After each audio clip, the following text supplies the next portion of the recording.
Thank you. Welcome to High Stakes Podcast. And I just want to introduce somebody. It's a good friend of ours, Brandon and myself, Simon Polito from Orange County. Simon, welcome. Thanks for having me. Yeah. It's good to see you guys. It's good to see you.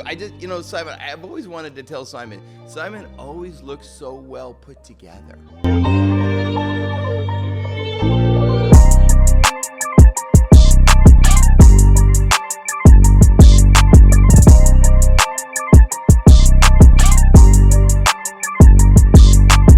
Dude, I feel like it's the one thing out of the gate when you meet Simon, he just looks well put together. The hair, the suit. Do you sleep in a suit? We got to know. Someone did get me a onesie suit once. It was, it was a mock-up, it was a joke. But no, man, I actually down-dressed for you guys. I took the tie off. Oh. Well, we appreciate that. You knew we were rolling in here a little casual, so. It's LA. It's a little bit different up here, right? Yeah, exactly. But I was always told every day's a job interview, so I was always prepared from when I was a young child to dress your best every day because you don't know who you're going to meet that day. You don't know what's going to come your way. Right. Now, let me ask you a question because I love wearing suits, and I've always kind of been the same. But probably more recently, because I've kind of moved more into the investment side versus, obviously we still broker deals, but a lot more of what I do is on the investment side. And I kind of just got to a point after walking job sites and running around and doing things like that where I was like, let me be a little bit more casual. But I keep saying to Greg, I'm like, I feel like we need to wear a suit a little bit more. It's kind of a long lost art. Not a lot of people do it. And there's something about walking into a room when you're wearing a suit where you feel better. It definitely commands respect from other people. Yep. But on the other hand, you have some people that say, I don't know, it's a little old school, it's a little stuffy, it can make people uncomfortable. So what are your thoughts? There is that component. Yeah. I do get some people say, look, I don't know why you always overdress. And my response is, I'm sorry, I dress as a real estate agent. Yeah. You don't. That's true.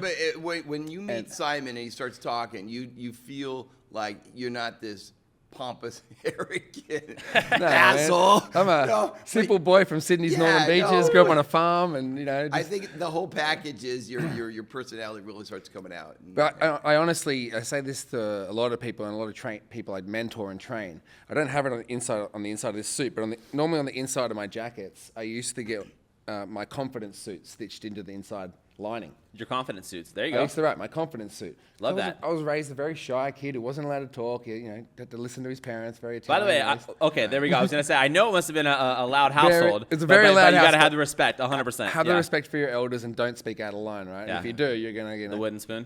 Yeah. Dude, you have no idea how many of those got cracked in my ass. My mum always had another drawer ready to go. Yeah, right? some backup spoons just in case. But when I wear my suit, I feel confident. Yeah. And there's a difference, though. There's a difference between buying a suit and a suit that fits you. Right.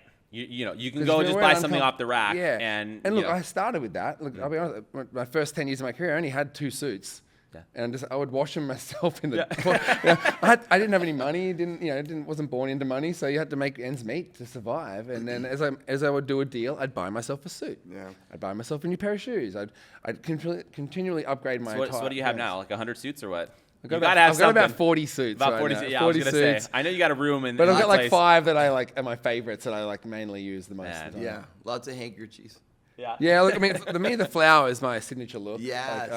When I was working in Sydney, which I was a real estate agent there for 15 years, I worked in the gay area, the gay market, and all my clients were mainly gay guys rather than females, mainly gay guys, and they're very particular. They're very, remember the show Queer Eye for the Straight Guy? Right. Yeah. They dressed me. Yeah. There you go. One day they got me a flower, and I just put it in. And it's stuck ever since, People started talking to me. What's the flower for? What are you going to a wedding? Is it real? Yeah. So now I have like 50 flowers, and I just switch them out, and people know me. Because when I came to this country, I didn't know anybody. How do you meet someone? Yeah. So let's zoom out for a minute. So you are from Australia. Yes. Obviously, you're Italian like us. Yes. Fellow paisano. And you're but you were born and raised in Sydney. Yes. And you're licensed as a real estate agent there. You're licensed here as a real estate agent. Mm-hmm. You've got an auction company, so you're an auctioneer. Yes. You've been on TV. You've been hosting a show on television. A marketing expert, I would say. And you're a model. You're doing modeling. I mean, I don't know if you're walking a runway, but that happened by let's accident. throw that in there. You're also, so basically, I don't know what Simon doesn't do, but he does quite a bit. And I wanted to kind of start there as a proper introduction to say, listen, this is who we're sitting down with today, and we're excited to dive into some of this. So my ADD doesn't let me stay still, so I have to always be doing something. Otherwise, I like we were talking about before we started, Greg, I overthink things. And when you overthink things, I don't get anything done. Right. So I work better under high pressure when I've got too many things to get done. I just got to get it done. Don't keeps think, your mind just off, do. off Exactly. the problems. Like you said, don't change the recipe. Right. When you have too much time, you start to be creative and change the recipe, and it doesn't always go to plan. No. So for me, I just stick to the basics, 101, right? Door knocking, cold calling, pick up your phone, and wear a suit, and go to work, go to the office. And go to the office. Yeah. So you're not a big work from home fan? I can't work from home. Yeah.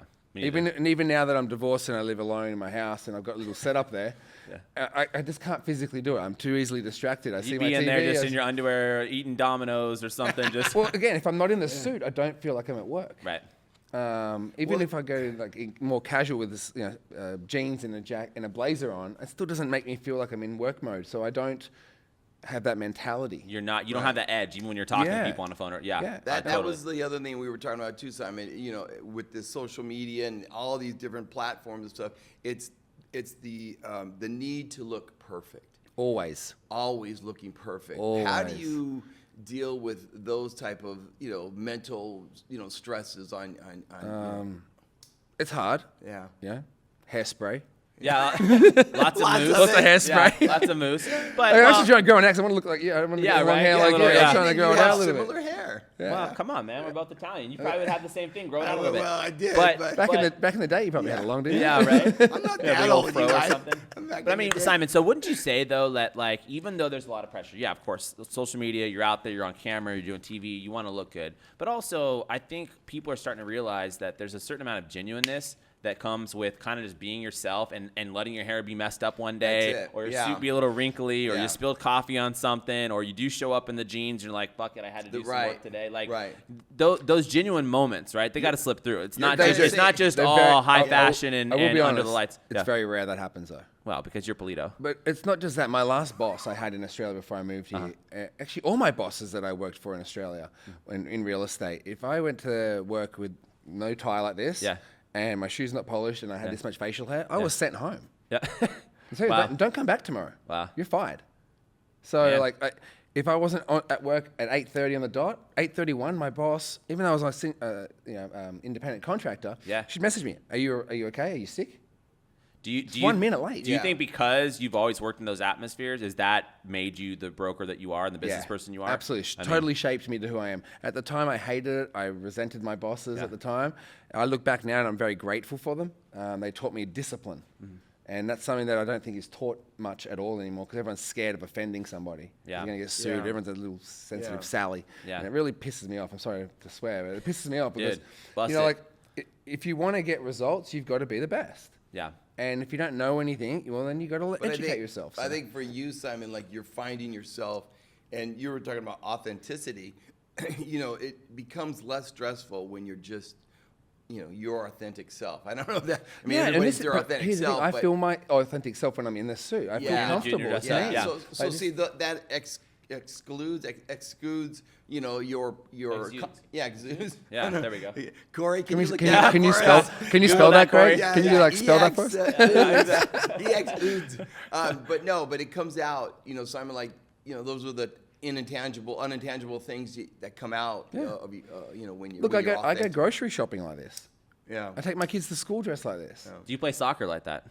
I couldn't. take a I shower can't. like that? I Do you can't work because out they're like tight. that? Yeah. They're a little bit tight, Yeah, and a I little would bit. probably rip them if I did try that. But I have gone to my son's soccer training in my suit, and I've stood there or watch him play a game in my suit. I go everywhere in my suit. Take my daughter to ballet. Simon has totally motivated me to go buy a bunch of new suits and start. I know. On the suit But game. it's not just the suit. It's whatever you feel comfortable in. Right. Right? Yeah, that's true. Your look is your glass. I know when Yeah. when I think of you, Greg, I think of the glasses, the George Clooney, let's go. the blazer. Simon. And ironically, I always think of Armani because Mr. he Armani, loves right? Armani. Hey, Right? what can I say? But that's a brand that I recognize you with now. Yeah. You Wow. recognize me with suits. I recognize you with Armani. I recognize you with the glasses and the blazer all the time because that's true. your look. And I recognize you with the suit and the flower. Yeah. But it's funny. For a couple of years, I stopped wearing the tie, Yeah. and then I went to a conference in San Diego last year, and this People guy are looking at you like, who are you? People have known you for and years. he's like, he had a tie on. He's like, dude, I only wore a tie because I knew you were going to be here. Oh Wow. shit. And I was like, what do you mean? He's like, well, you're the only guy that actually still dresses up, and now you don't. Yeah. So from that moment, I was like, I got to put the tie back on like, because okay, people that's it. people That was a- that were was a respecting pi- me more for it. He's like, you dropped your standards. Yeah. I'm like, I didn't drop my Interesting. standards. I just, Yeah. it's, it was a hot summer. Yeah. Just wanted to breathe a little bit. You're in Orange County too, and Yes. that's high end, Yes. exclusive, Of suburbs. course. And Very much becoming more and more so. And by the more way, and more, let's talk about that. Let's jump Yeah. right in. So let's talk about what are you doing on the real estate front. Yeah. So what are you selling? What's your niche? What's a day to day like? Focusing for you? 100% of my energy right now into my auction company Okay. with this bad boy. There we go. So, see this thing here. this is actually Bam, it's bam, handmade bam. in Australia from a guy. He actually shaped it to my hand. Man, look at that Yeah, thing. Really? perfectly made. Want to test it man. out? yeah. Yeah. Just don't hit the glass with it though. But no, that's what I'm focusing on right now. I feel right now with the way the market has changed, with all the new legislations that have come in, the rules have changed. I have a formula, I have a product that is truly amazing in this current marketplace. So let's unpack that. So you are the owner of an auction company. Correct.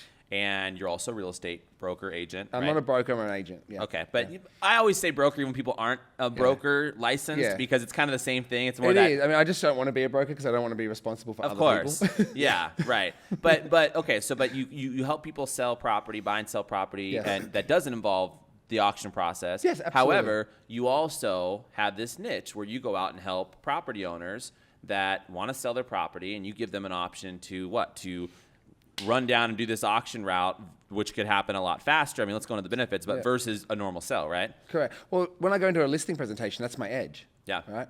Think of it. I'm going against people like Tim Smith, Paul Daffertarian, Altman Brothers, Oppenheim Group. These Yeah. are guys who have got a lot of money, a lot of exposure, and they've got the numbers behind them to back them. Mm-hmm. But they've only got one method of sale. Right, which Which is is what? their- Which which is is their take the pictures and tra- video, traditional, put it on the right. MLS, Put on a high price. do an broker's 6 open. months later, they're going to have a price adjustment or a price improvement Yeah. because they overprice it all the time. And this is why properties sit on the market for so long. I can go to the seller and say, look, Mr. and Mrs. Seller, I'm not here to tell you which way to go, but I've got 2 paths to get you to your destination. And there's no wrong answer. Right. And just know that we could always swap from one to the other at any time if you're not feeling comfortable. So what's the benefit of doing an auction to a homeowner? What are like the biggest benefits? The biggest thing is the transparency and the certainty of time, because when we remove all contingencies with our transactions, so the certainty's there. The conditions. So in order for a buyer to even place a bid on the property, they have to agree up front that whatever deposit they give, it's non-refundable. They're Correct. locked into that deal Correct. if they are chosen as the winning bidder. If they're bidding on the day, they've got to put 3% down into escrow prior to the auction taking place. Is refundable if they're not successful, but if they are successful, that goes towards their earnest money deposit. So that way, when I'm calling an auction, I know I see someone raise their paddle, that person's got money in an account that we're holding. So I'm playing with serious bidders, and the seller sees that too. And the seller knows we're not just giving false offers. We're not going to just try and spruik the market. This is a Right. genuine buyer out there who's come here to buy your home. Versus a normal sale, if somebody goes in escrow with you, they've got 2 weeks, 3 weeks, whatever it is, to do their appraisal, do their inspections, Right. You and they do can all still the back reports out. up front. Yeah, so we do have the seller pay and conduct all the reports up front. Yeah. So we get a home inspection, termite report, natural hazard disclosure report, preliminary title report, Yeah. all the seller's disclosures filled out, any local disclosures if needed, depending on where it's located. If it's part of an HOA, we get the CC&Rs, and if Right. it's had any work done, we get all the permits. Wow. I like that. Wow. I like that. And Now, we do put most- into a digital binder online, and we also have the hard. So the buyers come look at it. They got a folder. They can go online. They can see all the inspections, everything. Absolutely. So then when they make that offer, you know they're serious. They know they're Right. serious They're because there's bidding nothing with else confidence. Right. They're Because bidding they with have the confidence because they have product knowledge. Right. So a lot of people are hesitant when they. Well, let's just play a scenario. Traditional sale, right? Greg's your agent, and you've just bought a house. You've just God. bought. All right. If I ever reach a time in my life where Greg's my agent, You see my gray you know hair? something Have we went got wrong a- in my head. Have we got the BAC sign Yeah. yet? But let's just say Greg shows you a house. Right. The seller wants $1 million, and you offer $950. That's the most. Your budget was up to $9 million, but you were prepared to extend yourself $50,000 to get the home. Right. Seller reluctantly took your offer. You don't get a home inspection. You find out there's a foundation issue with $100,000 in work done. You're like, shit. I've already. Right. I'm capped out. Yeah. So what do? You get Greg to send through a request for repair or a credit. Right. Seller's like, hell no, I've already come down on my price. Tell them to go kick rocks, Right. right? You end up losing the deal. You lose the deal. Seller's pissed off because they just wasted all his time. Correct. But if we had known that those material facts up front, Could've made then that a buyer could have factored that in to what you were prepared to offer. Right. You could have said, you know what, I want to get my own foundation inspector to check the foundations, and it might only be 50K, and let's make the offer 900 now instead of 950. There you go. So that's what we're doing. It's about literally just being as honest and transparent as we possibly can by showing all documents up front. And would you say by way of like how you guys choose to start the auction in terms of pricing, that it also brings more eyeballs? Absolutely. So it's interesting. So in Australia, where I mainly learnt this, I have a diploma in auctioneering. Wow. And how we would do it in Australia is it's not illegal to just write the word auction. You don't have to have a minimum bidding start from. Man, that's it. So you just write auction, pop a low price. This is where it's different to the MLS. We don't have the MLS in Australia. It's every man for themselves. You're my enemy out there. Really? Wow. Right? I'm not your friend. No one co-ops. No one co-ops. In Not Australia, one marketplace to put everything? Nope. Wow. No. And in Australia, so you work with just sellers. Correct. You don't really work with buyers because there's really no way to get paid on the other side, or you can. You still got to work with buyers, but you're not going to get paid for it. I see. But in other words, if he wants to buy a house and I'm just a buyer's agent, I go show him houses all over town. So you're only legally able to be one or the other in Australia. I see. Wow. Are you a full-time buyer's agent or are you a full-time listing agent? You're saying you can't pick like, hey, for this guy I'm going to do this, for that guy I'm going to do that. You have to decide. No. You have to have a buyer's agent license. Wow. Or a real estate agent license. That's a big difference then here. I mean, obviously we just had the commission shake up. That's what they're trying to do here, though. Right. It's coming. Okay. Because that was all part of the lawsuit. So when I went back to Australia 3-4 months ago, I ran and I had to redo my points, your annual points to keep your license in place. Yeah. And the person training me was one of the guys that actually flew over here for the case. Wow. And to implement the Australian model over here. I don't believe they've implemented it correctly, but the whole grand scheme of it is to really have people in their own fields. Stay in your lane. You're a listing agent. Yeah. You're a buyer's agent. I'm an auctioneer. So what do you think about the changes that have come down the pike? Right? I'm excited for them. You think they're going to be a good day picture? In the long run, yes. I think right now they've got to nut out a few of the bugs that are, with the documentation. I think it's a little bit confusing for a lot of people. Because see, you had this whole different point of reference, right, for being from Australia, and this was, like you said, a similar system. But here, everyone you spoke to, every agent you ever spoke to, was just, oh my God, this is horrible. We've had a system that we've always used. What are they doing? Well, it's been dated for so long. It's been dated. But even a lot of the consumers, right? I talked to a couple of people the other day that have bought and sold many properties, and they were like, the whole thing kind of even throws us off because we've always figured that our buyer's agent was free. And when we sell, we take care of kind of both sides. And so it ends up being relative, and now there's this whole system. It's a little ambiguous right now. So it was crazy for me to move over here and hear about this. When I first moved over here, because in Australia, average commission, and I prided myself on having the highest commission charged. I used to charge 2.2%, including tax. There you go. Right? Wow.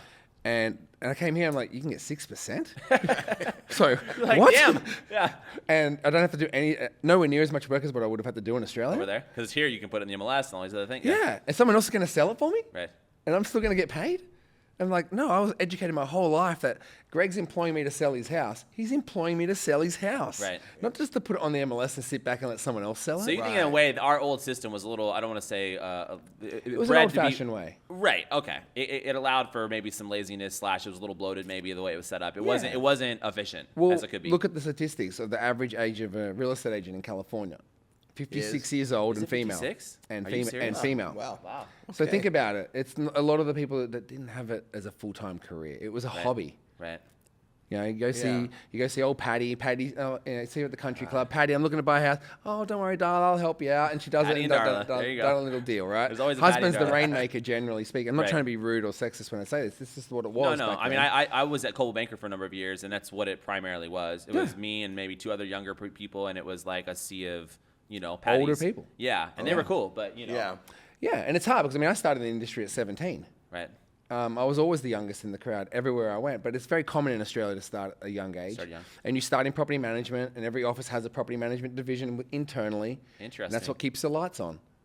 Right? So Sales is the cream, and the property management is the I day-to-day see. running of the office to keep it going. Yeah. So, but the great thing about property management is, and there's not many good things about it, just for the record, but there's one great thing about it.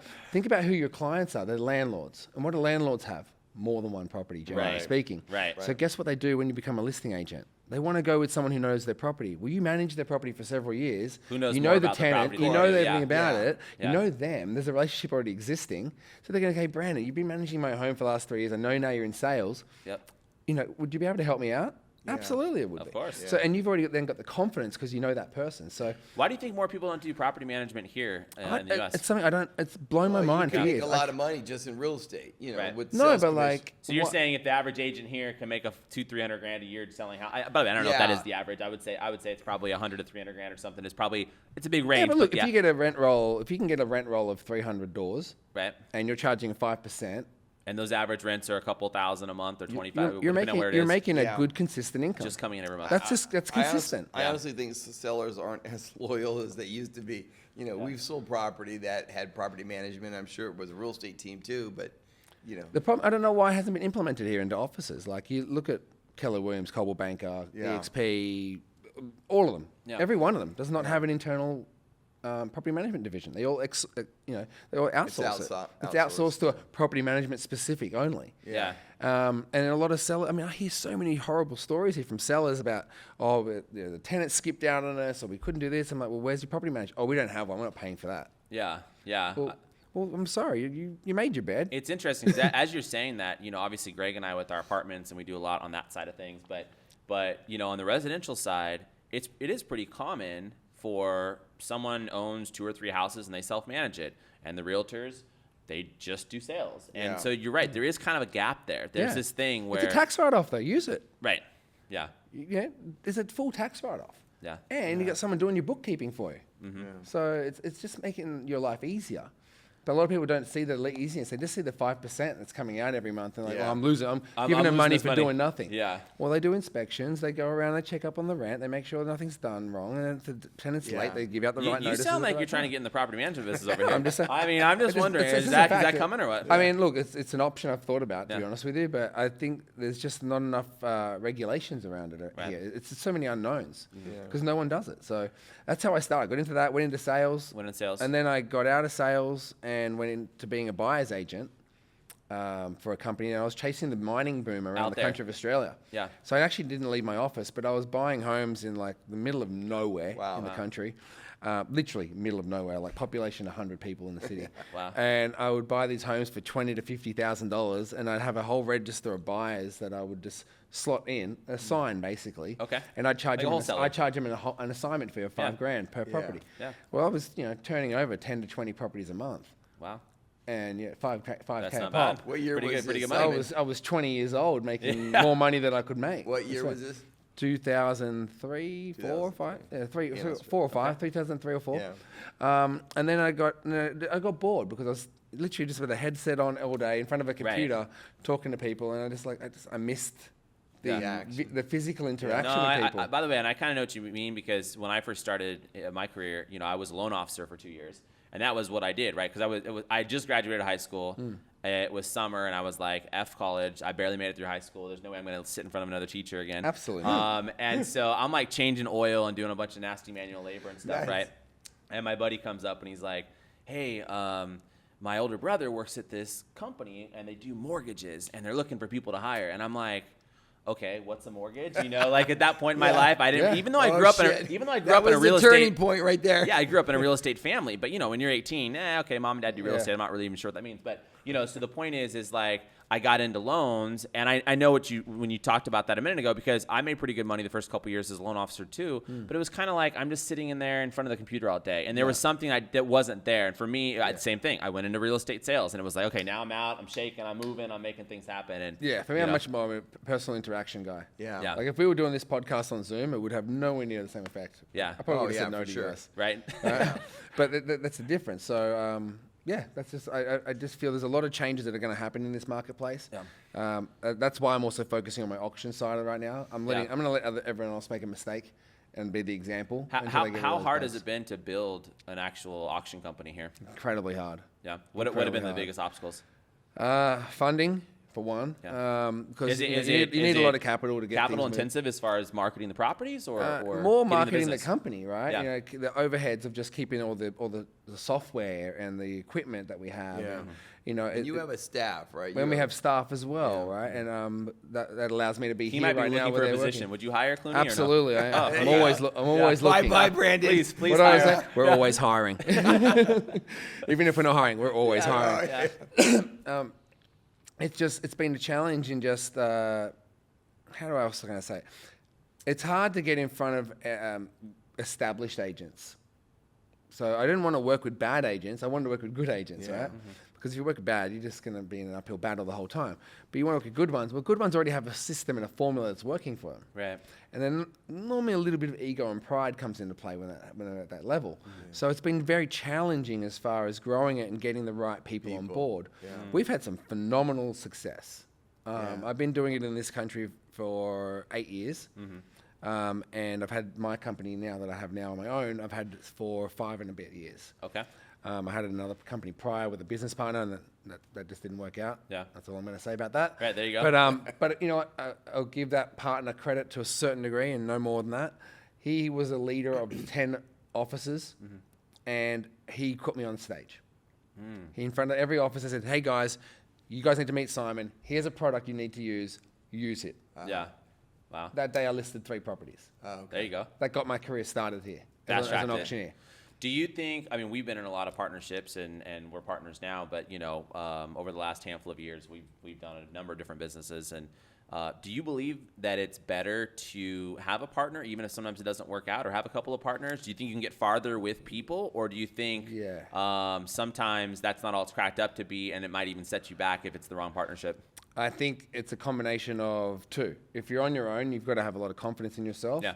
And you've got to be able to take the risk and back yourself. Mm-hmm. Right. Yeah, I've been backing myself for several years now, and it's painful at times. Yeah. You know? There are days, you know, we were talking about this earlier before. There are days you don't want to wake up. There are days like, shit, how am I going to pay the bills? How am I going to pay salary? How am I going to make payroll? How, you know, all these things that as a business owner that employees don't see. And see, that's to me, that's why I like to have partners. Yes. You know, and I don't want to say it's just like an emotional security blanket or someone to cry on, you know, when times are tough. But you know, really, when you have a good partner, a couple of partners, like we do right now on our multifamily, you know, side of the business, it just makes things different. You're in the trenches with somebody, and like you said, because anybody else you work with, you work with them. But I would say it makes it easier. You know, it makes it easier in a sense. You know, the mental stress is like if you're a one-man show, Simon, you got to have kick-ass administrative people behind you. Absolutely.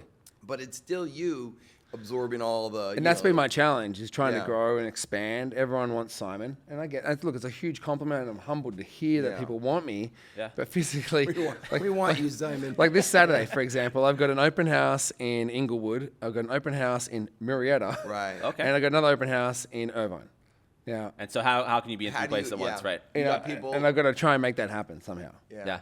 And I will make it. I will make it happen. You'll be in the suit. You know, make it happen. Now, the good thing is I've now got representatives in my team who are independent contractors who act as reps for me. Right. They get there. They're the ones setting up. Shout out Glenn. I know one of them. Yeah, Glenn, come on, Fabian, man, let's go. Sammy, everyone. Brad, and then also Robert. Everyone out there is helping me. So all I got to do is I just turn up with my hammer, say hello, shake hands. I'm not there for the whole open house, although our open houses only go for 1 hour. Yeah. I just show face, answer some questions, get back in the car, or do a video while I'm there promoting the home, then get back in the car and go to the next one. Before, when I first started, I was doing it all on my own. Everything. I was doing 7 open houses, and I was living in San Diego, driving to Temple City in LA, going back to Joshua Tree, going. Again, I had to hustle. What brought you? By the way, what brought you to the U.S. From Sydney?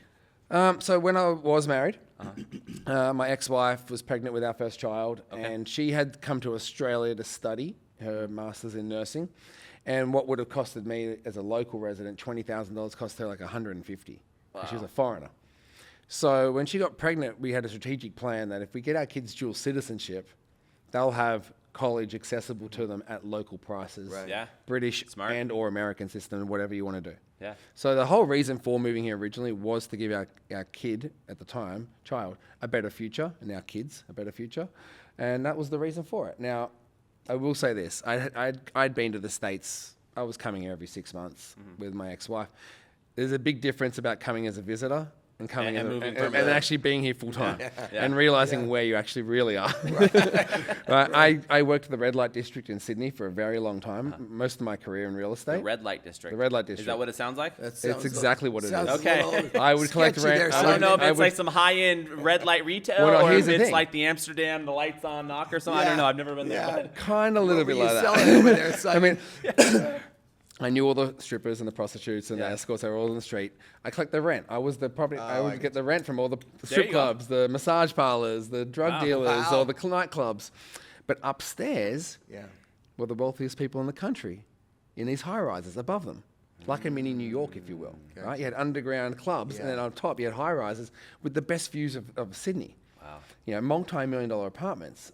And so you'd have the Prime Minister of the country walk down and walk through the strip every morning to get his coffee. Wow. And there's a prostitute on the street, there's a junkie smacking up into his arm. Man. And I thought that was pretty rough. And I've seen some pretty rough shit there, I'm not going to lie. Like some really stuff I hope you never have to deal with.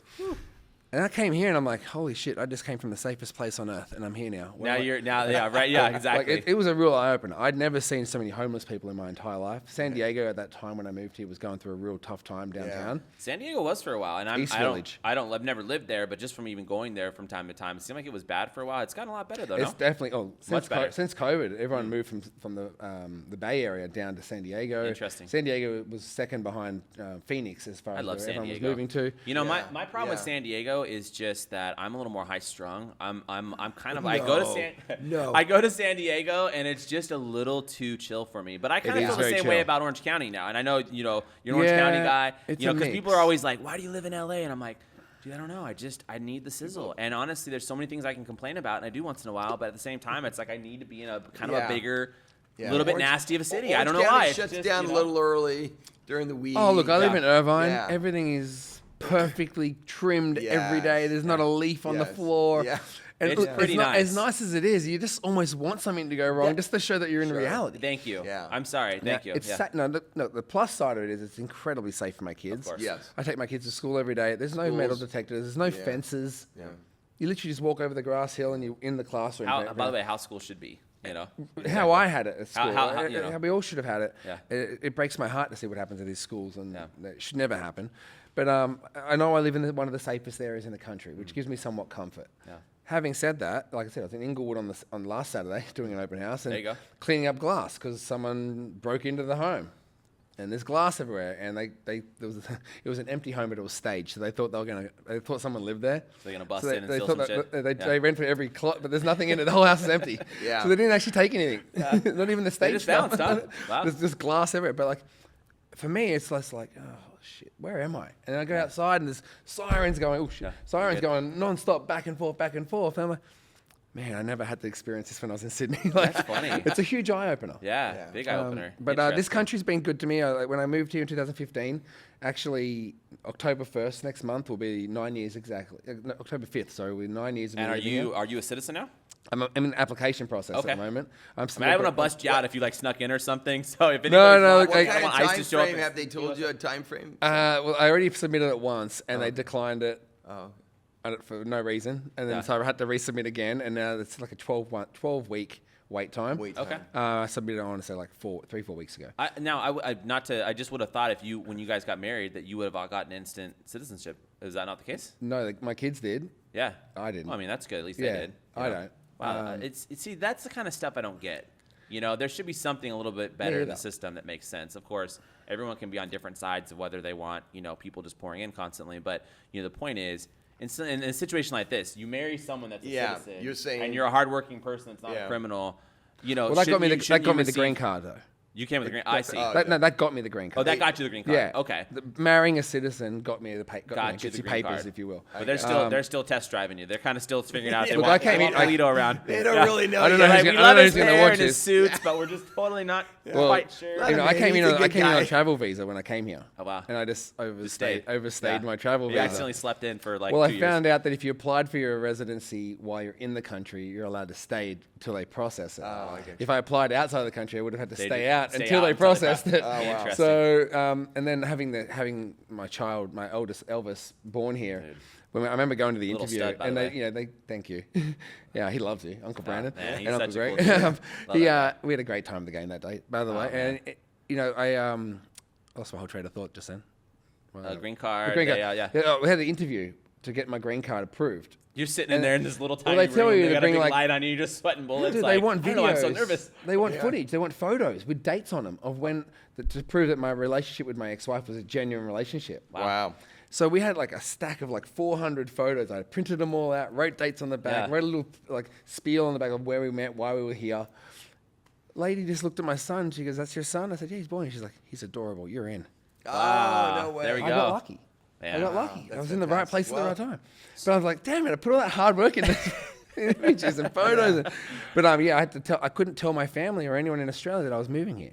Wow. Because it would have jeopardized my application for residency. doing. So everyone just thought I was coming here for the birth of my child and maybe taking a month off And then, for boom. maternity leave and Then then you coming stayed, back. and they're like, "Where'd and then I'm Simon like, go?" guys, I'm not coming back.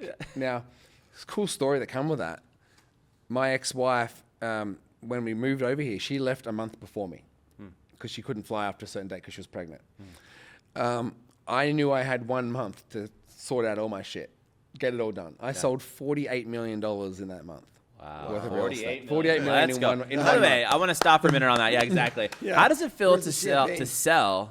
Because a lot of brokers, agents, realtors, whatever, they don't sell 48 million in their career. Let's be honest. I mean, I would Yeah. hope that most do if they've been around for like 20 years or something. But but that's a impressive number to sell in 1 year, let alone to 1 do it month. like in a month. I mean, it's a great How did that pay- feel? Incredible. And how were you able to do that? What was the biggest because you were living in the suit and up out of the house at 7 a.m. and just out there every day? I or didn't what? have anyone to bother me. Yeah. I was laser focused. I was working like 12-hour days every day for the whole month. Didn't go out, didn't drink, didn't party, just focused on my work. I knew that if I didn't get everything sold by the 5th of October, someone else was going to sell it and get paid. Yeah. Because you were leaving. Because I was leaving. And I knew in my head I wasn't coming back. They didn't know that. Wow. So it's like whenever you book a trip to go away. Yeah. You get really busy before you go, right? Of course. And you make sure you just All this shit that you've been knock putting out off, all so of a much sudden, like, "Man, I stuff. should book more trips." Yeah. Laser Now this focus. stuff is done. Yeah. So that comes back to an auction. Yeah. We Same have thing. a It deadline, creates the a urgency. deadline Yeah. of when Yeah. things have to happen by, Yeah. which makes people do things they ordinarily would not do in a traditional sense. Yeah. So everything I do there's always a meaning behind what I've done and how I've done it. But that month was amazing. That month allowed me to support my family and I took 6 months off when I first moved here. Wow. Because I thought it would be cool to be a stay-at-home dad. Not cool. No. So I was so bored. I was so bored. I didn't know what to do. I was. Dude, I'm the You've same seen way. all the moms at I'm the same Walmart. way. Ugh. Like Yeah. Dude, I love my kids, and of course, who doesn't? Your dad. And I love the kids. I love spending time with them. But being at home is a little crazy. Like luckily Morgan and I, we have a great nanny, and so we both work. And Morgan's got a couple days off a week that she's with the kids, and I'm usually like Sunday dad day. Yeah. And then once in a while, obviously, I'll pick another day. I'll be home. Tuesdays I kind of hang out a little bit. But my point is, when I'm there, I'm in dad mode. I love it. There's nothing else, and everybody I'm kind of blocking out. But if I have to be there to work, it changes the dynamic instantly. And maybe some people have more patience, or maybe it's just people that don't have kids wouldn't understand that. But older kids that aren't or living older there. kids. But it's just like a radar. The second you have there'll be nothing going on, then an important client calls. And then Kiara or Vincenzo right here, like, I need this. Can you open this way? What's that? Oh, the dog went to the bathroom. Yeah. And you're just like, oh my God, what's going on? So going back to your earlier thing about like going into an office and not having those distractions, I think it's good. Have your time at work and then have your time with the kids. Well, exactly. But People- don't blend it people anyway. say to 'Cause me, that's no good for anybody. Like you said before, do you sleep in your suit? I was like, no. Yeah. But when I take the suit off, I'm in dad mode. I'm in Yeah. relax mode. I mean, Yeah. it's my personal time. Yeah. That's how I distinguish the time difference, if you will. Yeah. So that's for me, it was a huge thing. But you hit a point there, people who don't have kids don't understand. Yeah. That was one of the other reasons why I moved here as well. I was working in a gay area. Yep. Yeah. They don't have kids. Yeah. So then now that's a disadvantage for you. They didn't to be the understand guy what it that's was like, like hey, to sorry say- guys, I can't go to that event, or I can't do this meeting right now, or I got to leave early because I got some of the kids. They're gonna be like, dude. They're like, no. Yeah. And that's how cutthroat it was. Wow. If you turned them down, you lost the deal. Yeah, of course. There was no understanding that he'll be back in 2 weeks. No, someone else is going to take it. Why? Let me ask you this: why do you think there aren't more auction companies here in the U.S.? Because I've only ever seen a few of them, and maybe I'm just not East you know, Coast. East Coast has a it's more. lot more. Okay, but on there's the West over, Coast there's over here- 100 on the East Coast. But over here, I mean, like out here, for example, L.A. Orange County, there's only got to be 2 or 3 or 4 or 5. Well, Maybe I'm yeah. wrong, but The there's only not a lot auction of them. companies that I, attribute to auction companies are the ones, that are selling the foreclosures. yeah, like and, auction.com. right. And those the types of distressed properties. Yeah. You've got another new angle on Yes, it. And we don't I really touch it. think it's really cool, by the way, Simon. Thank you. Yeah. No, we don't touch anything in negative status. Right. The lowest Right. they'll go as far as negative is like pre-foreclosure, Yeah. Right. which we worked on Yep. last year. Right. Yep. Yeah, if it's in pre-foreclosure, the banks haven't taken over yet, we've still got control, seller may have equity, we can help them get out you'll quickly. work on. Yeah. It also helps when they have got a notice of default and that if you show the lender that we're actually going to do an auction, we're saving them the time, money and effort of doing it themselves. Yeah. And they know they're going to get their money out of the deal. Yeah. So I love what I do as far as auctioning because I truly believe it is a great product in this marketplace that gets home sold in 28 days or less. Do most of the homes sell before the auction date, or what's the Yeah. percentage that actually go to the auction? Because I'm always very curious. I'm going to on give you that. 2 different stats. Okay. Pre-COVID, Yeah. it was 30% would go to auction. Okay, so 50% would 50% would sell before, Okay, and then there was that 20% that would sell after, and 10% that just wouldn't sell. Yeah. I see. Okay, Now it's 85% before auction, really? Yeah. 5 to 10%. So you After don't and actually father- get to use this thing too I often. don't. So, I trained he's for it. sitting You there gotta just like, practice. No, Yeah. I want to bang There's this no thing dings on it. It's Yeah. fresh. Yeah, I was gonna say, That come doesn't on, get man. used. You're Yeah. creating scarcity. Correct. You know what I mean? Like the buzz starts Yeah. happening ahead of time. Yeah. And so that's the whole thing. So when you pitch a seller on, hey, we're going to run an auction program for your house, they may never actually see that auction. It's not about that Right. actual day. It's about building. The auction is the process. It's not that day. Correct. It's Yes. not an Yeah. event for That's 2 the hours. misconception a lot of people have. Yeah. They're like, Yeah. oh, the auction didn't work. No, they did work. Yeah. Because we brought a buyer to the home, Right. got him to look at all the documents, got him to write an offer, Yeah. and got the seller the price they wanted.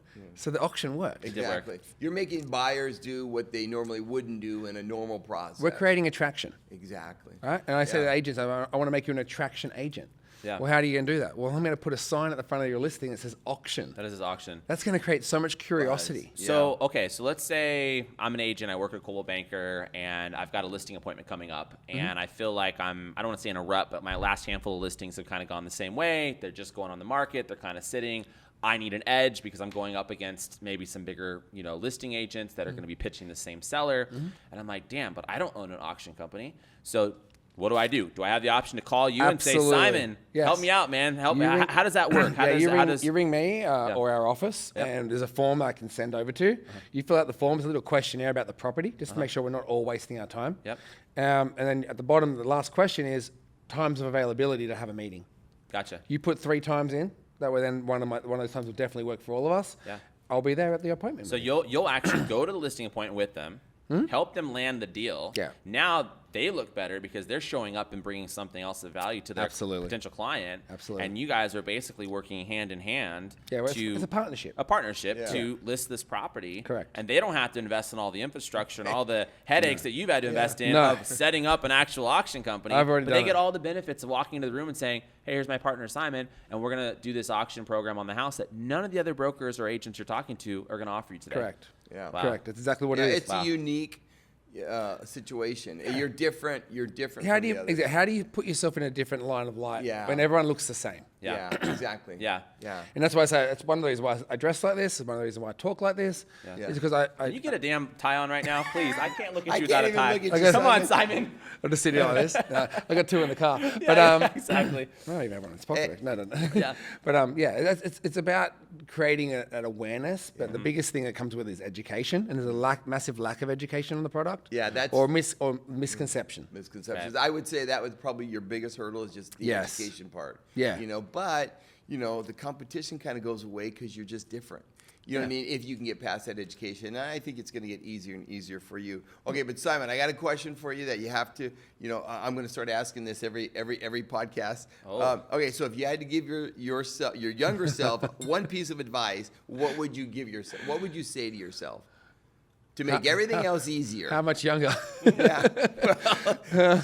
I wanted to speak to myself yesterday. No, Exactly. I know. You piece of Yeah.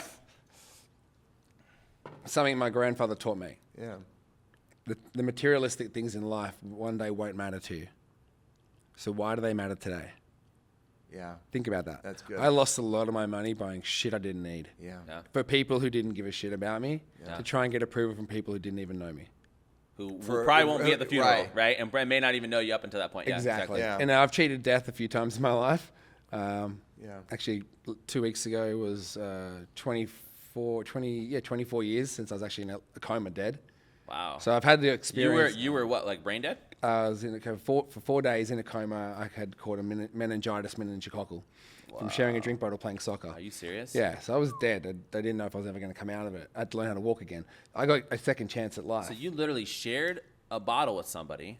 Playing See, soccer. I try not to be a germaphobe, but this is the kind of shit where, so it's literally lip touch the bottle, you drink out of the thing, now That's all you're it in a coma for like 4 days, almost brain dead. Mm-hmm.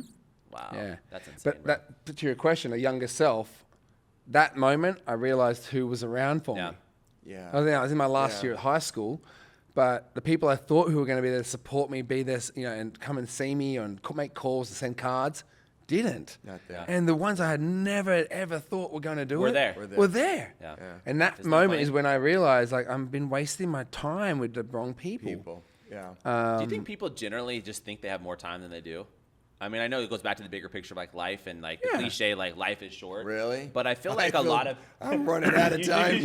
Oh, so now you're Yeah, old. that's good. Now He's he's got old more now. urgency. Now- Yeah. Now I care. But I just feel like I know so many people that are just like, yeah, I'll get to that next year. I'll do that in 4 years or like in 20. And by the way, you should have a look ahead. I'm not Absolutely. saying don't You've gotta plan have and a be like, planned fuck goal. it, I could be Yeah. dead tomorrow, so I'm not going to do anything productive. And I'm, but I think a lot of people just kind of float and just kind of think that tomorrow is guaranteed, and it's really not. It's the not. reality. No, it's not. Yeah. It's really Especially if made you're me out there realize. just sharing Yeah. bottles on soccer fields. I mean, Yeah. You never know. Yeah. Or my incident in Nashville a couple of years ago, where I almost got killed out there, and Yeah. it makes you really realize who's important to you. My family is my most Yeah. important thing for me. Yeah. It's the one thing that's keeping me in this country mainly is my Yeah. kids. Otherwise, I probably would have moved back to Australia. But those are good. Those are good, solid values. Absolutely. Simon, they keep Yeah. you, your compass straight. Yeah, You know?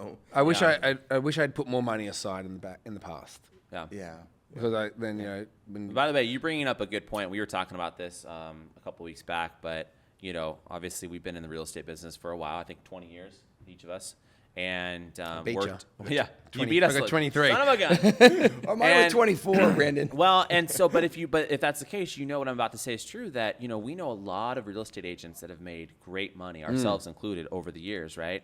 And a lot of them, don't really have a lot to show. I don't want to say don't have a lot to show for it, because a lot of them actually, they have a house, they have a car, okay. But like on the investment side, because we're investors, we love investing. They don't right? invest. Yeah. So many I've realtors, never they understood make why they don't great invest. money, Yeah.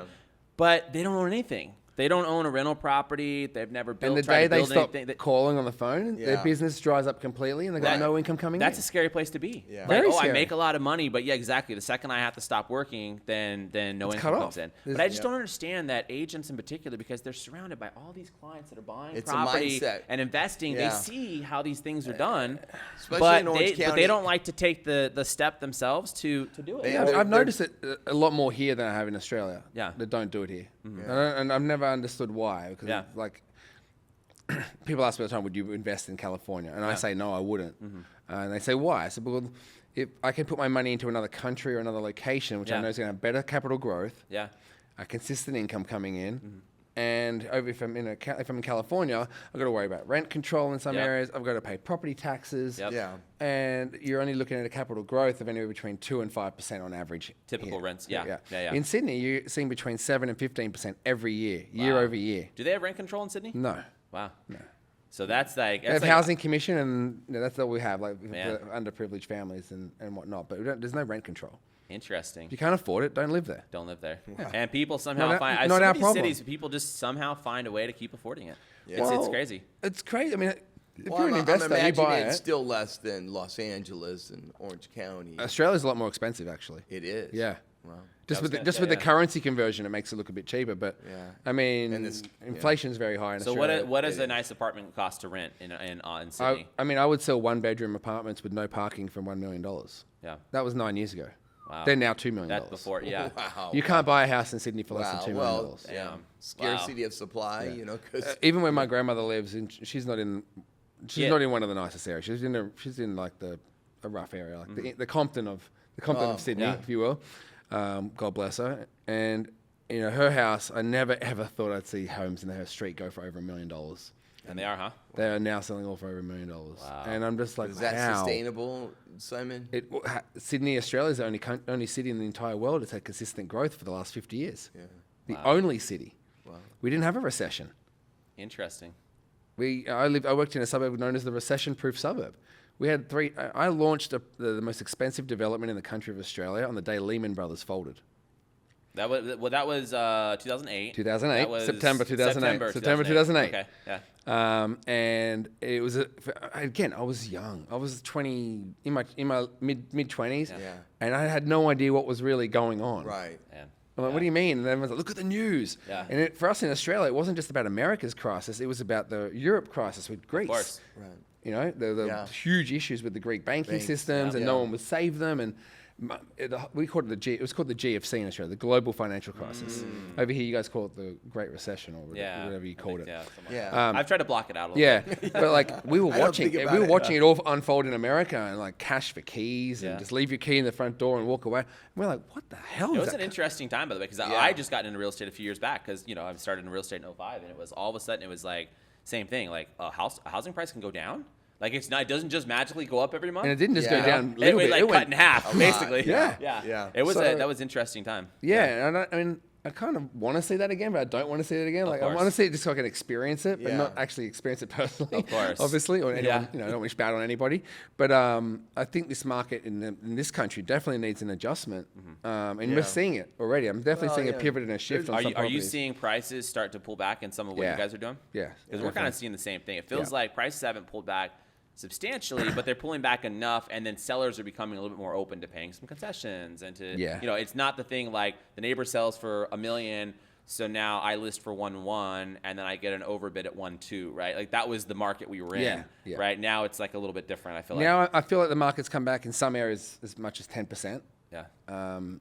Again, some areas more, some areas less, See, but on average, it's around 10% pullback is healthy. 10%. And, know? what blows my mind is so many buyers, we're waiting for the rates to go down. Yeah. Yeah. And I say, so are you okay with paying more for the property? Right. Yeah. And they're going to say no? And they're What like, do you mean? no, well, but the rates will be low. I'm like, so heaven forbid you lose your job or something happens to you in your situation. What do you have to pay back? The higher amount. So buy when the market's lower. Even if the rates are high, you can refinance it later. Exactly. Because heaven forbid something happens to you, you're going to start only have to pay back the lower amount. Because, by the way, rates just came down today. The Federal Reserve dropped the interest Yeah. rate, what, half a point? Half a point. Which, by the way, Yes. thank you. go. About damn time. But Yeah. did you see that what's going to happen from this, though? No, It's going to create, they're obviously doing this to stimulate the market. of right? course. What is that going to create? Inflation. Yeah. So what are they going to do? That's a fine line they're going to have to walk. How do because they curb inflation? They raise Raise rates. the Well, rates. Right. Well, by the Yeah. way, that's a good point. So the question is, was a half too much, or are we going to kind of do this and kind of zig back and forth for a little bit? I mean, look, I think, what was it? The rate was at 3 point. It's three. The national rate from the Feds is 3. The Fed rate? The Fed rate is like 3.68 or something. yeah. Right now? Yeah, 3.86 or 3.68, something like Yeah. that. But people are getting rates at 6%. Mortgage lenders are not. They're going to be a bit more realistic about how tacking on these extra They've got points. a pretty big margin Yeah. in there. Yeah, that's a good They're point. making good money. Yeah. And that's where I don't feel it's not regulated enough to make them be more respectable to the client and give them the honest deal. Yeah. Yeah. I mean, I think that, look, obviously 2 or 3% money, everyone got spoiled for a while. That's pretty much historically unheard of, and it was we for will so never long. see that again in our lifetime. Right. You know that, right? And so, I'm not expecting Right. that, Shoot. damn it. But at the same time, rates can't be 8, 9, 10. I mean, they have to be. I mean, they can, Yeah. but I feel like we've gotten to a point with how expensive property Look, is. if income was high as well, That's what I'm then saying. it would You sustain. can't Right, with the right. benchmark of the pricing on real estate. You can't sustain rates that high. Something has to give because Certainly if not in incomes aren't California. there, then pricing will have to drop. So it's this weird thing. But I agree. Totally in California, $1 million home doesn't get you actually don't get much for $1 million in Not California much at anymore. all. Not at all. No. Right? I know. Even out in the Inland Empire, Yeah. And we got some little no stuff we're offense to doing. people out there, but do you really want to be out there? No. I mean, you got to dude, it's commute. pretty hot. You're going Yeah. to deal with the 91 every Yeah. day, dealing just sitting in stopped traffic Yeah. every day, Yeah. depressing. Although I think people are moving around in California, inside the state. I am They're seeing that. We have investments in Bakersfield and Auburn, outside of Sacramento. People are moving around. Jobs are moving around. I think this is all good. Yeah. Because real Look, I estate. saw Bakersfield go through the roof. All my kids are born in Bakersfield. Yeah, I remember that. Yeah, they're cool. building the hotel right there at the end of the Hard Rock. Grapevine, the Hard Rock Hotel, and there's a lot of growth, and I think this is good. But guys, I'm getting a little I'm getting a little call from Corey on the time Oh, zone. yeah. Well, I was just going to say I got the same too comfy. thing. There's one. Yeah. No, there's something I want to dive into though before we break, just for a few minutes here, because we would be, like it wouldn't be fair to our audience if we didn't ask him some things about marketing. Because to me, see, you have a couple of different, like secret weapons, right? One, you wear the suit, you're well spoken, you're a nice guy. I guess you're modeling now, Mr. Model Man. But You should have been doing it earlier. But no, one of the things, dude, I love about you is that you were always marketing. You were always marketing. You always are putting out videos and you're taking pictures and you're at events and you are market. And see, with this show, we try to have people on here that are real estate people, marketing experts, people doing business, big deals, high stakes deals, right? But marketing is a big piece of all that, because it doesn't matter what you do or who you are, you really have to take marketing seriously. Like in this day and age, if you're not taking marketing seriously, like you're getting left behind so fast, because everybody can pick up this and they can just start marketing their business and their brand. And it's free. It's free. And so that's what I want to know. Like what made you just, like, when did you drink the Kool-Aid on marketing? And what have been some of the things that have really allowed you to propel forward on that front? So when I was in Australia, social media was banned in our office. Because it was looked at as a waste of time? My boss was so old school. Yeah. We didn't even have photos on cards. You're or anything. sitting on Instagram just looking at pictures. Get back to work and cold call. Yeah, exactly. It was like, you're not even allowed to have an account. If she found out I had an account, I'd get written up and you had to shut your account down. Did they make you do push-ups there too? These guys seem like it was regimented. It was regimented. I only had 3 sick days in 9 years. And one of them I was in hospital and I got asked, are you going to come in later? No, I'm in hospital. That being said, so I didn't have that opportunity, and I was busting at the seams because I could see the potential and what was there, and people were watching. And I'm not saying I've always sought attention, but I've always sought approval from people. This is something that's who I am. I've always sought validation. And I thought the only way I'm going to get people to know and recognize who I am is if I tell them and show them who I am and what I do. And so when I first moved over here, man, the cringeworthy videos, they're horrible. I look back now, it was so zoomed into my face. Yeah. I was clean shaven. I looked like I was just got a blank wall in the background. You're just sitting there. Yeah. I had I don't know why I was dressing in the suits I was wearing. The lighting's all bad. Everything was bad. It was horrible. You barely hear it. It's echoing. I couldn't get my words out. You're in the bathroom doing it. I mean, exactly. There's always something weird happening, and then I just repetition. And I think a lot of people they're not only afraid to start, but maybe more afraid to continue because they start getting bad feedback. Like we had a comment the other day on this podcast on the YouTube, and some guy was like, "Hey, I'm glad." It's something along the lines of like, "I'm so happy that they launched this podcast about shit that I don't care about," or something. Or it was something stupid like that. Yeah. And I love those comments, by the way, because it actually makes me laugh. I actually respect the guy. It worked. I respect the guy for leaving it, and actually I'm glad because anybody, even if it's a negative comment, if they do something, it helps the algorithm. Yeah. So thank you for stopping by and leaving comments. Yeah. But I think a lot of people are like, they start finally, and then they start getting some negative feedback, or it's just not blowing up as fast as they wanted. Yeah. Right. And now they go, I got to just stop this. This is not working. It's a mindset, I think. Total mindset. Because me being a little older, it's like. Oh, how old are you? Well, how old are you? 45. On a Thursday. But yeah, the younger. I mean, listen. You may want instant gratification, and it's delayed. I mean, but those are the one things I was asking too. Is how do you stay consistent? It's the consistency. So the big putting thing the that message got me out there. Yeah, the big thing that got me to be consistent was my coach. Oh, okay. My coach, Tom Ferry, Mike Ferry. You're one of the Ferries, right? I was with Mike Ferry at the start with my ex-business partner because he was one of his first ever coaches. So I got pushed into Mike Ferry. Right. I'm not against Mike Ferry. I just think his methods are dated in my opinion. And really quick, for those of you that don't know, so in the real estate business, as far as being a realtor, there's really 2 top sales trainers, Mike Ferry and his son, Tom Ferry. And they've been in the business forever. So anytime you talk about realtor type training on sales and whatever, it's always one of the Ferries, basically. Yeah. Someone either likes Mike Ferry or his son, Tom Ferry. But now, like I said, I like Mike. He's not a nice guy. I don't have anything against him. I felt more connected to Tom. Well, Tom's kind of, again, he's the son. He's newer age. And he's Tom's kind of like more newer age, modern technology. Yeah. And my coach, who I had Bill Pipes was my coach. I love Bill. And he made a bet with me. He goes, you need to be posting every day. And I'm like, and that's hard to do, I don't know what to do. What am I going to post about? Right, exactly. He literally said to me, I don't give a shit what you say on it. Yeah. Just put something out. Just put something out. Now, this was specifically on the Instagram? On Instagram, which was filtering to Instagram, Facebook, LinkedIn. I was multi-sites putting it out. And he said, okay, and here's the deal. Every day you miss, you're going to pay me $1,000. 1,000? I thought you were going to say like $50. Well, Well, That's at what first he he did say $100. I said, let's make this realistic. Let's make it something that's going to hurt me. Yeah. Because if it's not going to hurt me, I'll be like, here's $100. Shut up, leave me alone. Yeah. I'm not giving him $1,000. No. Hell no. There was days I was sick in bed. I did not want to do it. I literally just smacked myself in the I was face. just like, what's up with Simon? All Put these a little- like put a little videos filter from in on bed it. and sick.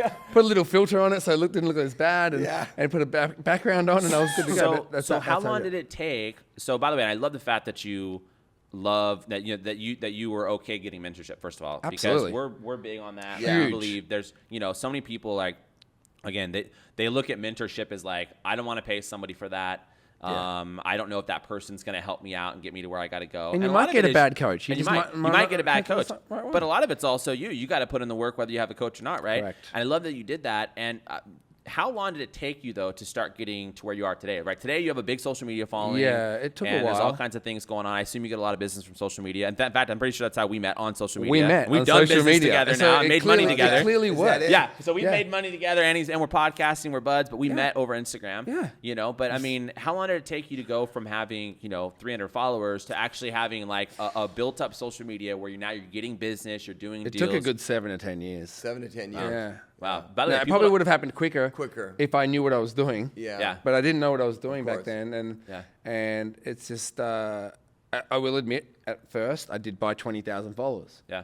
Because no one would take me seriously with only 10, Yeah. 100 followers. So you're like, when they okay. wouldn't get me on a video, they wouldn't introduce me on a panel. Yeah. Because you haven't got enough followers. So Yeah. all right, fine. Wait, I'll how buy many do you them. have now? We might have to end this right now. We're just Okay, no, we got to go. No, You don't have Well, any. You don't have any followers. I'm at Yeah. 80,000. I've actually deleted those 20,000 now. Okay, good. I've deleted them off because it ruins your algorithm. Messes up your whole algorithm massively. It's not worth it to buy followers. Because then they're not engaging. So They're not engaging, and the people who are engaging don't see your stuff. I see. It's blocked. So I've got rid of them. I think I'm now just shy of 80,000 followers. I've been up as high as 100 at one point. I just got. Good I cull through, but I got a listing appointment yesterday, actually, 2 in San Diego from a girl who I didn't think was. I actually thought it was a bot. I didn't know it was a real person. And she reached out and she said, "Hey, I've got 2 listings. I'm struggling to sell. I need an alternative method. I know you do auctions. Can you help me?" Nice. Rang her up. Got on the phone. There you go. She's like, "Mr." And she's like, "Is this Mr. What's up? What's up? What's up?" I'm like, "Yes, it is." By the way, bust it real quick for us. What's up? What's up? What's up, guys? Simon Full Polito energy. coming to you live, full of energy. and excited. I love it. And that's my affirmation every day too. Yeah. It's my daily affirmation. I'm alive. Yeah. I'm full of energy, and I'm excited. Yeah, I love that. Yeah. And I do rub off the people I'm around is what I mirror.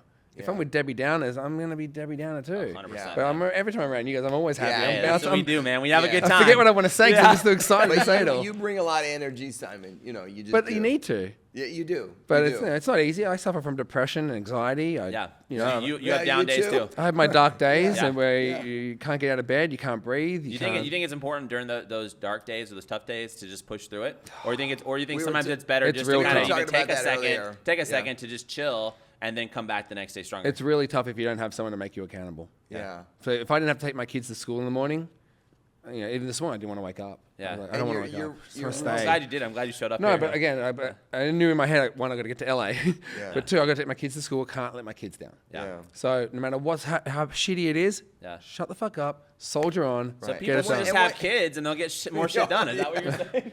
Well, it's like if you want to make money, Yeah. get yourself in some debt so you have to make money to pay Of the course. debt. Yeah. Give yourself the driver. What's Yeah. going to drive you to get that result? For me, I book my trips a year in advance out. I have a whole year to build Make up some enough money before money you go on that to trip. pay for that trip. Yeah. Because it's already booked, Yeah. and I'm not canceling it. I love that. All right, and it also gets you in the mindset of I have to get things done by a certain time frame as well. So, again, all comes back to the auction as well. I know I'm running a 4-week campaign on average with every listing, so I know where I'm going to be at any given time, and it gives you systems. Systems. Yeah. It's all about the routines, systems. processes. Yeah. Because the system is what keeps me going. So okay. Before we wrap up here, so what look ahead? Where's Simon in 5 years? How much real estate have you sold? Is the auction company like in every state and blown up, or what? Where are you? In 5 years? How many suits do you own? How many? Yeah, I know you got 200. I gotta get rid of a few, but I'll probably buy a few more when I get back to Australia. Okay, business wise, I definitely am very ambitiously looking to expand into other states. I'm in the process. It's funny you asked about partners before. I'm in the process of looking for investors and partners, build capital, because in order to do so, I need capital behind me. Of course. Your question before about going solo or in a team, right, or with partners. You're great by your own. You can go fast by your own, but how much more can you get done as a team? Of course. Right? If there's a one person on the soccer team versus 11 men, Right. it's just a little difficult. Now, you're not always going to get along with the 11 men, Right, but at the end of the day, you're going to celebrate you're going to celebrate or you're going to commiserate together. Right. When you're on your own, you really don't. Sometimes you might question yourself. So for me, it's about I've pushed as hard as I can as an independent sole business owner, but I know I can't get to that next level unless I have the right people around me. Yeah. And that's something that we've spoken about in the past Yeah, as well. And, of course. and it's still on the table. I Yeah. love As long you as we can guys. cut Greg out, I'm in. Always Yeah. wanted to cut me out. There's only one silver fox in here, man. Exactly. But yeah, I see that growing. As far as business in dollar wise, I mean, look, I've sold personally as an agent over $1 billion worth of real estate around the world. Impressive, by the way. As an auction Say it company. one more time for me. $1 billion. $1 billion of sales. $1 billion. Yeah. And then as an auction company, I've actually haven't tracked all the total numbers, but it's at least $500 million. Yeah. If not more, to be honest with you. Wow. But at the end of the day, that for me is just a number. I want to make sure I've got enough money to support my kids, give them the best life I possibly can, and not have to stress about how am I going to keep the lights on today. Yeah, absolutely. I just want financial freedom. And in doing that, I need to be surrounded by good people that keep me on my path so I can keep them on their Listen, path. man, let's blow the businesses up and let's buy some apartments together and let's Simon, make much stuff success. happen, you know? You're a rock star. How do Yeah, people man. get in touch with you if they want to do some business? They want to have you bring this thing over. Is this called a gavel? They want to bring Call it this a gavel. start doing There this, you go. and, you know. You got to say sold when you do that. So, boom. Connectwithsimon.com. Okay. That's it. Connectwithsimon.com. Yeah, connectwithsimon.com. You'll have all my details, all my social media, all my phone numbers, all my everything. Beautiful. There you go, guys. Can't You heard hide. it right here. The man, the myth, Connect the legend. with Simon. Simon Polito. Let's do it. All right, Simon. Appreciate you, bro. Hey, guys. Thanks Love for you guys. coming on, Love you man. guys. Love Thank too, you. man. Thanks, bro. It's a wrap. Woo!